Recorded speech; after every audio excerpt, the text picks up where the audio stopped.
Nagsiiyakan po ang ilang miyembro ng House of Representatives dahil binago na naman ni Chis Escudero ang schedule ng pagsimula ng impeachment o yung pagbasa ng Article of Impeachment ni Vice President Sara. Ibig sabihin, kapag nagkaroon na ng pagbasa ng Article of Impeachment, ito ay hudyat na magsisimula na po at magbubukas na ang investigation sa impeachment ni Vice President Sara. Ngunit ito ay inatras ni Chis Escudero.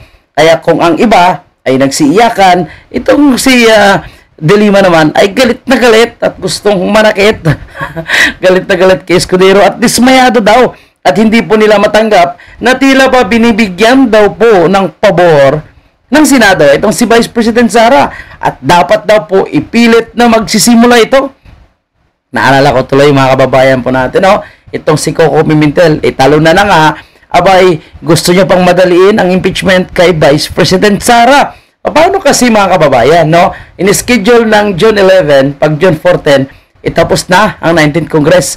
Kaya tagilid sila kung ito po ba ay maitutuwid pa sa 20th Congress. Dahil kung tatanungin, at kung ang nagsasalita naman ay mga veteranong mga senador, abay, mukhang posible ito, dadaan po ito sa matinding deliberation. At syempre, nandyan po si Senator Marcolita, na alam at kabisado po itong rules of impeachment at mukhang pinag-aralan na ni Senator Marcolita.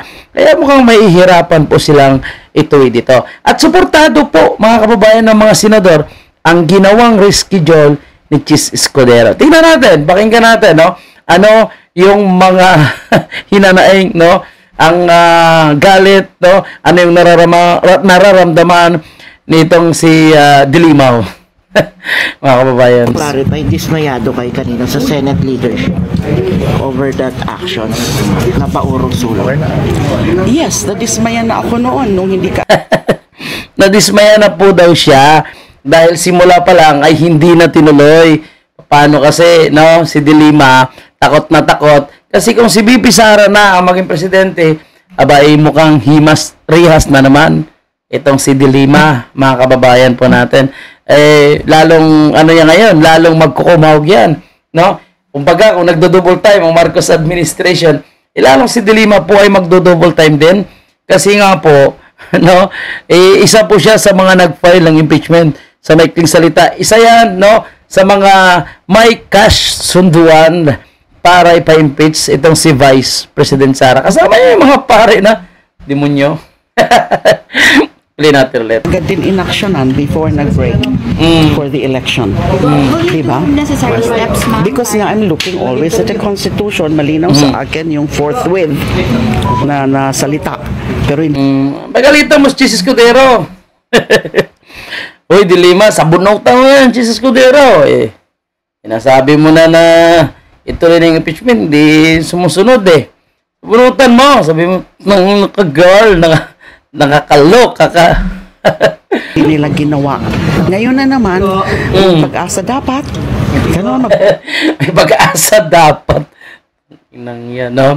May pag-asa pa. Okay lang yan, De Lima. Hanggat nabubuhay ka, may pag-asa ka, push mo lang yan. Push mo lang yan. Umpisa na sa June 2, wala na naman. Bakit kasi? There's every reason to be frustrated. Frustrated si Enday. Junel, alam mo, De Lima, pag frustrated ka, tawagan mo lang, Junel. Frustrated ako, come to mama. Again, dapat sila sabunutan yan ni De Lima, ito si Chis Escudero, Bakit kasi hindi niya tinutuloy? Talaga, galit na galit tuloy yung amiga mo. And to message for Senator Chis as Senate leadership. ay iwasan ko na muna po. Yeah! Amega sila. Ayaw niya daw muna magkomento or magsalita ng hindi maganda kay Chis Escudero. Pero sa loob-loob niyan, Diyos ko, mga kababayan po natin, baka gusto niya ng sabunutan niyan si Chis Escudero, sabihin at, girl, bakit hindi mo tuloy ang impeachment?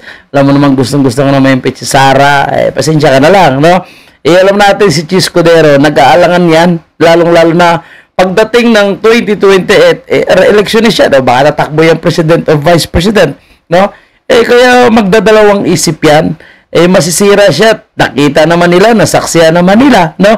Yung nangyari po sa alyansa, di ba? O, alyansang malansa, o, landslide, yung pagkalampaso sa kanila ng taga Mindanao at ng mga OFW, may mikos-mikos pa yan, may miro-miro pa yan, no? May cash, sunduan pa yan sa Comelec. Pero, di ba, hindi lahat nila naipasok, mga kababayan. And tandaan nyo, yung isang party list nga, di ba, na pumirma sa impeachment, nilampaso ng mga OFW. So, ganyan po katindi yung hagupit, no? At karamihan po sa mga inundos ni BP Sara nanalo. Swerte na lang yung malaki talaga yung pondo at hindi nagkuripot sa kanilang nakuhang cash sunduan, no? Doon sa impeachment ni BP Sara dahil araw ng eleksyon nanggagapang sila, no? Kaya nakalusot po sila. Pero yung iba, kahit nanggapang, no? Kagaya ni Abante, hindi talaga sila nakalusot. Dahil ganyan po kalakas yung pwersa ng endorsement ng mga Duterte. Kung kita nyo naman, men in uniform, girl, dilimaw. Nakita mo naman yan, dilimaw, no? Kung gaano kalakas sa men in uniform yung mga Duterte, no? Hindi sila nagsasalita, pero dinaan nila sa buto. Nagparamdam po sila, no? Kung gaano kalakas at kung gaano nila kasuportado itong si Vice President Sara. At kung ma-impeach si BP Sara, kung sakali lang, palagay nyo ba mananahimik? Mananahimik ang Pilipinas? Mananahimik ba yung mundo mo? Dilimaw? Baka lalong gugulo. And si Marcos Jr., di ba? Lalong gugulo. And ang mga senador, no? Palagay mo, papayag yung mga milyong-milyong Pilipino after na nagtagumpay kayo na mapadala si President Duterte sa dahig. Tapos akala nyo, no? Magtatagumpay pa kayo dito kay BP Sara. Alam nyo, puno na ang taong bayan. Puno na rin ang men in uniform. Baka mamaya nag-aantay na lang yung mga men in uniform na isang pagkakamali nyo na lang. Abay, di ba? Hindi natin matatansya kung ano po yung mangyayari. Kasi wala namang magagawa yung chip na yan, DND secretary na yan, kung lahat na ay magalit. Plus, yung taong bayan dahil sa inyong panggagagong ginagawa. Yan naman kasi ng taong bayan na yung ginagawa kay BP Sara is pamumulitika lang.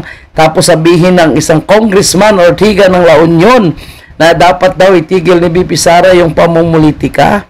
Paano itigil ni BP Sara yung pamumulitika? Nanahimik ko, no? Ginagawa niya lang ang kanyang obligasyon bilang Vice President at bilang anak ni Tatay Digong, di ba? Hindi naman bumabanat yan kung hindi nyo mapanatan, di ba? Hindi naman siguro magsalita, hindi naman ayaw niya naman siguro gustuhin yung bloodbath, no? Kung hindi nyo pinipilit na ma-impeach yan at araw-arawin pa naman ang issue ng confidential fund, pero yung 4.5 billion na confidential fund ni Marcos Jr. hindi nyo hinahalongkat. O ito ngayon si De Lima, no? Ang bilis. Hindi pa nakaupo, abay pinili na rin ni Tambaloslos, no? Na magiging prosecution funnel ng impeachment ni VP Sara. So tingnan natin, no? Tingnan natin kung kaya nyong mautusan ang Senado at kung kaya nyo sila mapasunod sa inyong mga kagustuhan. So, kawawa naman itong si De Lima, no?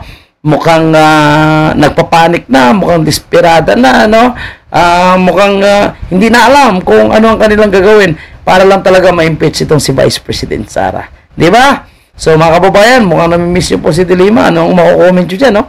Sa kanyang pagbumuka, anong mako-comment nyo sa mga desperate moves nitong ni Leila De Lima, mga kababayan. Okay, salamat sa inyo lahat. Mabuhay po kayo.